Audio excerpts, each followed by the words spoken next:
Assalomu alaykum, hurmatli obunachilar. Sizlarga men hozir bir nimani tavsiya qilaman. Trikal fosfat, ya'ni Megamix korporatsiyasida ozuqaviy qo'shimcha, ya'ni qo'ylar, chorva mollari uchun ishlab chiqarilgan olmoqda yem uchun.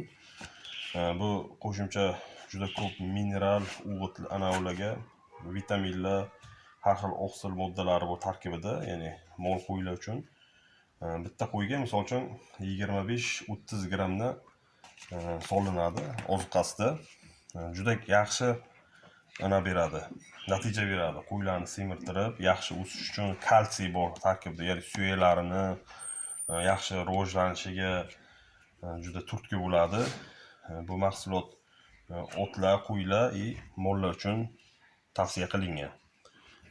Shu narsani hisobga olib, mana ozuqasida bir marotaba, ya'ni o'sha misol uchun 4 ta qo'yga 30 grammdan solinadi. Shuni tavsiya qilamiz.